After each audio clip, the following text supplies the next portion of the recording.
for the last several weeks since I originally wrote my piece. And then this happened in Orlando. So I'm kind of just gobsmacked about the whole thing. And yeah, so Jamie is someone that I'm just getting to know, but she's very vocal and she doesn't mince words. She says, people threatening to kill me. I may be killed. And I just don't know exactly how you kind of cope with that as your reality. Now, I'm fully aware of what happened with your HuffPost piece, regarding Jesus as first transgender man. So I'm just wondering, in terms of kind of like that whole Andy Kaufman going out and doing the wrestling, and everyone really thought he was a big jerk, and that's what it was, but it was kind of a joke or a parody or a facade, but the audience wasn't clued in on it. Was there a little disclaimer line on your piece, or literally did readers take it as you were saying that Jesus was a transgender? It seems like unfortunately, I read some of the more spiteful comments that were directed your way, and it seemed like it was people's just visceral anger and misunderstanding, like they really didn't get your piece. But they were also extremely out of line. Extremely out of line. That's you've nailed it. I don't want to say the majority of commenters because I haven't done a survey, and I stopped being able to keep up because there were, on some of these posts where it ended up appearing, there were thousands of comments, and there's just no way I could, there's no way I would have time. It showed up it was discussed in over 50 online venues and over a dozen YouTube videos, and so the discussion that was underway I could not keep up with. However, for the people who were upset, it was shocking how many people tried to argue with me about the science of it, saying that it was shoddy science, and that it was shoddy theology, and that it was a combination of both or whatever, and they totally missed the point of it, which was, satire might be too strong a word, but it's the closest that I've had to use to describe what I was saying. Because what I was saying is, you've got these pieces in the Bible. You've got people who are claiming that we have to take the Bible literally, and that, in the creation account, male and female, and that's what marriage is supposed to be designed after, therefore. So it's okay, well, let's take a look at, and the same approach applies to the transgender issue, that these people are an abomination because male and female only did he create them. So I said, let's look at this creation story and the gaps in it. And, basically you've got Adam, and some piece of flesh was removed. Typically we understand it to be a rib, but, the original language wasn't necessarily rib. And then this woman is formed from that. So I was putting out there, okay, well then she's really, what she is a clone of him, who is therefore male and has to somehow be transformed into female from that male flesh. And then I took the Jesus scenario, where you don't have in his becoming man, his incarnation, you don't have the involvement of a male in the Christian understanding. So his physical body would have come from her flesh, which is female, and again, would have the female chromosomal basis and would somehow have to be transformed into male. So this is clearly not saying that Jesus was trans in our current contemporary usage of the term. It was sort of a playful look at saying you can't use the creation account, which is the story of how everything came into being in this mythical, non-scientific explanation form, right? You can't use that to define rights, and you can't use that to define our understanding of gender or of marriage. So it was meant to be playful and satirical, and a lot of people didn't get it. The people who did get it were in the vast minority. And I was about to say, based on the description and the premise that you just laid out there, I doubt that anyone peeled back even the first layer off the onion that are among the haters. Just using as an example, I have two specific examples I want to give you. unfortunately, in 2008, YouTube phenomenon Tyler Oakley, when he first really hit the YouTube scene, 2007 and 2008, he did a video about gay marriage, and it went viral at that point, and it got millions of views. And one of the things that happened was there was over 500,000 hate comments, something that he, as a new YouTuber, had never seen before. So when you're trying to put out this positive message, this positive pro-LGBT, pro-gay marriage, and we were in an election year at that point, that was before Barack Obama won the presidency, and then to get 500,000 just spiteful hate comments just really stung him. And I saw that, and I was surprised at the amount of hate and vitriol that was on the internet, and in reaction to that specific video, which was not negative in any way. Now, taking that same premise, let's look at this 2016 election cycle. Now, former candidates like Ted Cruz that clearly referenced transgender in a negative way, like I would not want my daughter to be in a bathroom with a man. And so I know that he is an evangelical and that is what he says that he is on the surface, but if he really was to look at these issues in depth, he would understand that there's no data supporting the fact that there's any danger from a transgender individual in these restrooms. There's none whatsoever. And he's literally perpetrating that myth, that fear, that propaganda. So does it really surprise you that there are haters out there on the internet when we look at the rise of Donald Trump and kind of where we're at and how easy it is for people to spread hate from the safety of a computer or a smartphone without showing their face, right? Yeah, I knew it was out there, but I had no clue how big it was. That did surprise me. And I didn't know, I hadn't realized the permutations that existed.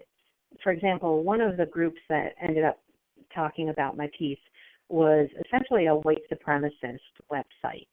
So they were maligning Jews, gays, women, trans people, just pretty much everything in horrible, spiteful, profane ways. And I know that white supremacists are out there, but I don't go to their site. I don't see their commentary. I didn't.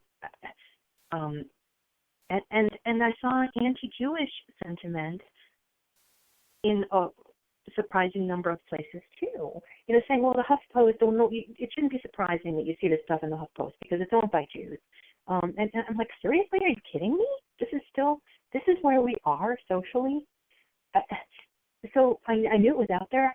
I had, I guess, hoped it was smaller than I worried now that it is.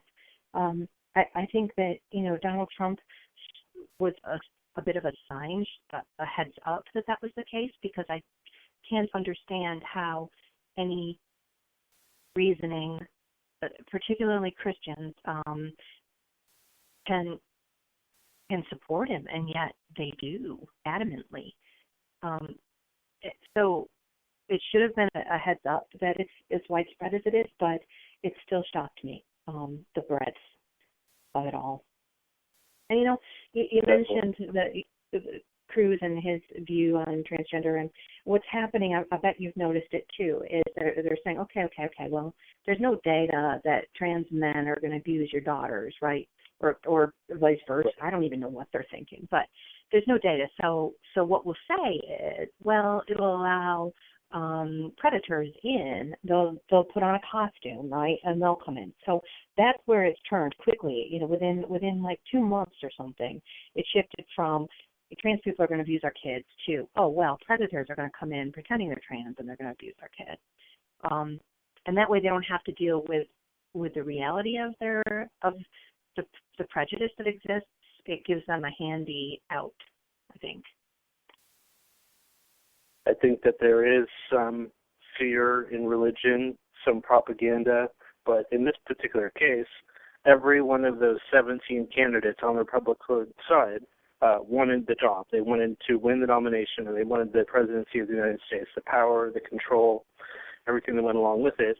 And most amazing, and I'm sure the history books are going to reflect this, is that the reality TV star, Mr. Donald Trump, knocked out every single one of very qualified political candidates, and he was the last man standing out of a group of 17. It just boggles the mind.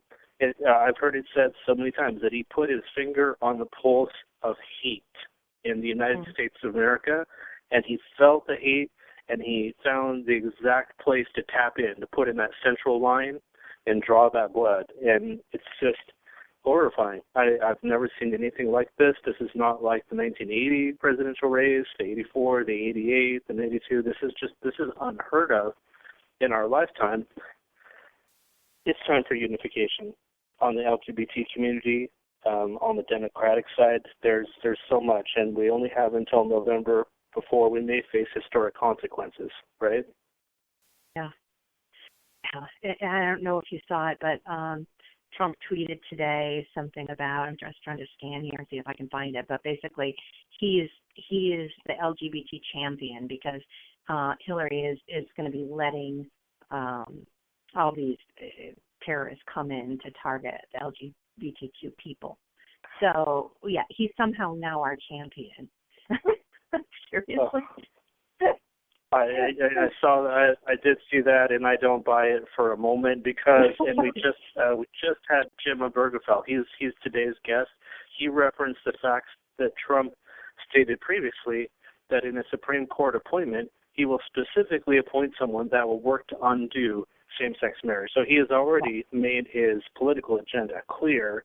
Right. It's too late to reverse course and become our hero. I'm not going to buy it. The greater community is not going to buy it. The Human Rights Campaign is never going to endorse Donald Trump. Trust me. Right. No, you're right. I mean, we have to rally. It's going to be a very compelling few months to see what unfolds up until the election, and God help us. God help us. I have the feeling we're going to be doing a lot of panel shows. I have the feeling that we're going to be pulling you and all the left of straight folks, and just we're going to be getting all these panels together and talking it through right down to the last fleeting second of election night as it gets more and more heated. Unfortunately, with all due respect to Senator Sanders, Hillary Clinton is the presumptive Democratic nominee. The newspapers are all saying that Hillary Clinton and Bernie Sanders are going to meet in person, face-to-face, sometime today.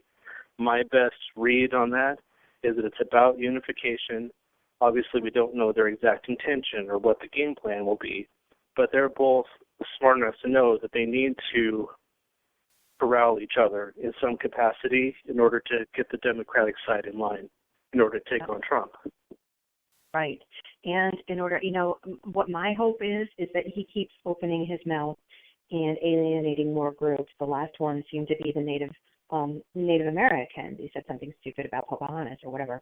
So, my hope is that he keeps alienating marginalized groups so that they will rally to, you've got people coming out in record numbers registering to vote who haven't voted before. I'm hoping that he just puts his foot in his mouth so many times that it'll outnumber this huge number of people who do actually support this man. Otherwise, I don't know what we do. That's right. Democrats tend to do well, right, with the higher turnout. Democrats tend to do well.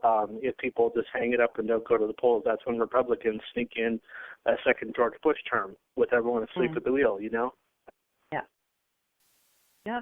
So, that's my weird hope is that he, is even more offensive than he has managed to be so far.